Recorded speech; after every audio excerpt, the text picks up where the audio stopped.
Hi అండి, అందరికీ నమస్కారం. ఈ రోజుల్లో చాలామందికి ఉన్న పెద్ద సమస్యలు ఏమిటంటే ఆర్థిక సమస్యలు, కుటుంబ సమస్యలు, అనారోగ్య సమస్యలు, ఇలా ఎన్నో సమస్యలు ఉంటాయి.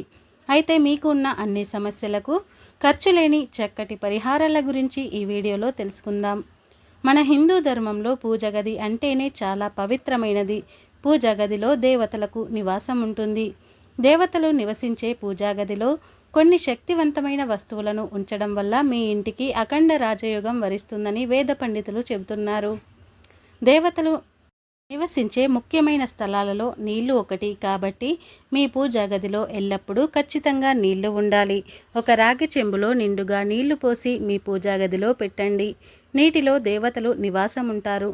మీ పూజా గదిలో నీళ్లు లేకపోతే మీరు ఎన్ని పూజలు చేసినా ప్రయోజనం ఉండదు. కాబట్టి ప్రతి ఒక్కరూ ఒక రాగి చెంబు నిండా నీళ్లు పోసి మీ పూజా గదిలో ఉంచండి. అలాగే మీ పూజా గదిలో ఎల్లప్పుడూ ఖచ్చితంగా పసుపు కుంకుమలు ఉండాలి. పసుపు కుంకుమలు అంటే లక్ష్మీదేవి స్వరూపం. ఎక్కడైతే పసుపు కుంకుమలు ఉంటాయో అక్కడ లక్ష్మీదేవి నివసిస్తుంది. అలాగే ప్రతి ఒక్కరి పూజా గదిలో తప్పకుండా అక్షితలు ఉండాలి.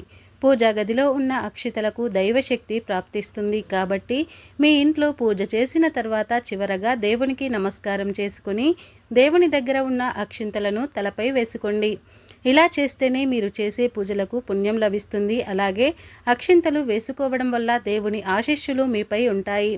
ప్రతి ఒక్కరికి పూజా గదిలో ఖచ్చితంగా ఉండాల్సినది విష్ణు స్వరూపమైన తాబేలు విగ్రహం. పూజా గదిలో ఉన్న తాబేలు విగ్రహాన్ని రోజు ముట్టుకొని నమస్కారం చేస్తే విష్ణుదేవుడు సంతోషించి మీరు ఏది కోరుకున్నా సరే అది ఖచ్చితంగా నెరవేరుస్తాడు. రోజు దీపారాధన చేయలేని వారు ఈ విధంగా తాబేలు విగ్రహాన్ని ముట్టుకొని నమస్కారం చేసుకుంటే దీపారాధన చేసినంత పుణ్య ఫలితం లభిస్తుంది. ఇక అలాగే ప్రతి ఒక్కరి పూజా గదిలో ఖచ్చితంగా ఉండాల్సినవి నెమలి ఈకలు. నెమలి ఈకలు అంటే దేవతలకు చాలా ఇష్టమట. నెమలికలు ఉన్న చోట దేవతలు సంచరిస్తుంటారు. కాబట్టి మీ ఇంట్లో దేవతలు నివసించాలంటే మీ పూజా గదిలో ఖచ్చితంగా నెమలీకలను పెట్టుకోండి. ఇంట్లో పూజ చేసిన తర్వాత పూజా గదిలో ఉన్న నెమలీకలతో దేవునికి గాలిని విసరండి. పూజలో దేవునికి ఇలా సేవ చేయడం వల్ల మీరు చేసే పూజలకు రెట్టింపు ఫలితం దక్కుతుంది. అలాగే మీ పూజా గదిలో కొబ్బరికాయ కూడా ఖచ్చితంగా ఉండాల్సిందే.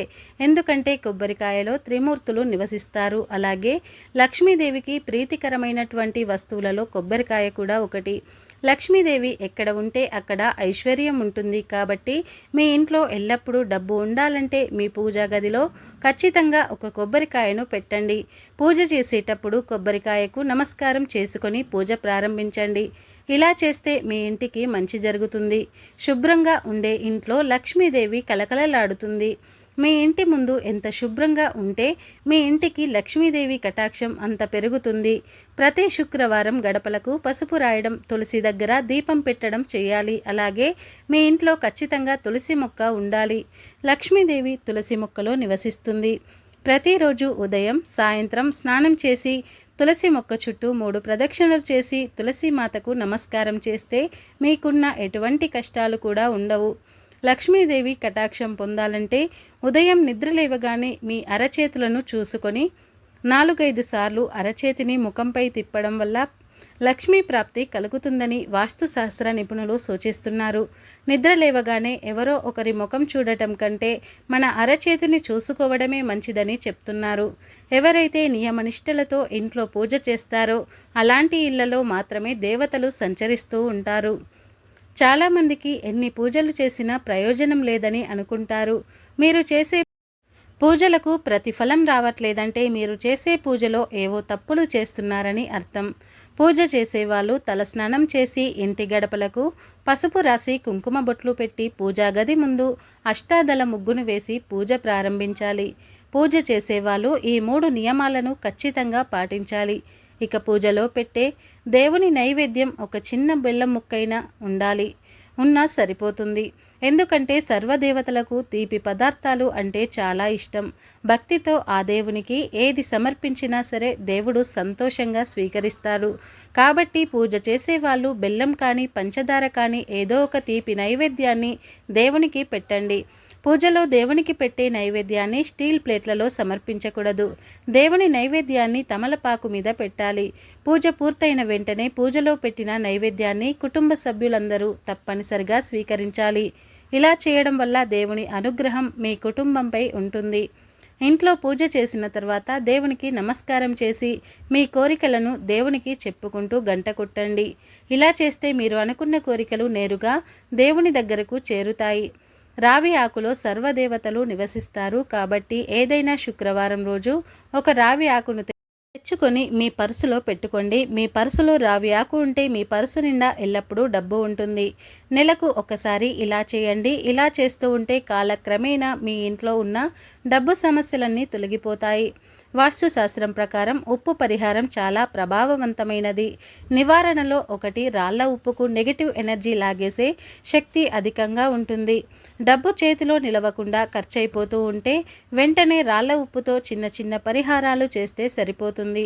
మీరు ఎక్కడికైనా వెళ్తుంటే ఇంటి నుండి బయలుదేరే ముందు ఉప్పును చూసి వెళ్ళండి. ఇలా చేస్తే మీకు శుభవార్త అందుతుంది. అలాగే చిటికెడు రాళ్ల ఉప్పును ఒక పేపర్లో మడతపెట్టి దాన్ని మీ పర్సులో ఉంచితే డబ్బు సమస్యలు ఉండవు. గవ్వలు అంటే లక్ష్మీదేవికి చాలా ఇష్టమైనవి కాబట్టి మీ పూజా గదిలో ఎప్పుడూ 6 గవ్వలను పెట్టుకోండి. ఇలా చేస్తే ధనలక్ష్మి అనుగ్రహించి సకల సంపదలను అందిస్తుంది. గవ్వలను దేవుడి గదిలోనే కాకుండా డబ్బు నిలువ చేసే చోట, వ్యాపారాలు చేసే చోట పెడితే అఖండ ఐశ్వర్యం లభిస్తుంది. ఫ్రెండ్స్, ఈ వీడియో నచ్చితే లైక్ చేయండి, షేర్ చేయండి. అలాగే మా ఛానల్ని ఫస్ట్ టైం కనుక చూస్తున్నట్లయితే ఇప్పుడే సబ్స్క్రైబ్ చేసుకుని పక్కనే ఉన్నటువంటి బెల్ ఐకాన్ని ప్రెస్ చేయండి. అప్పుడే మేము పెట్టే ప్రతి వీడియో మీకు నోటిఫికేషన్గా వస్తాయి. అలాగే ఈ వీడియో నచ్చితే కామెంట్ బాక్స్లో జై శ్రీరామ్ అని తప్పకుండా కామెంట్ చేయండి. ఈ వీడియో పూర్తిగా చూసినందుకు ధన్యవాదాలు.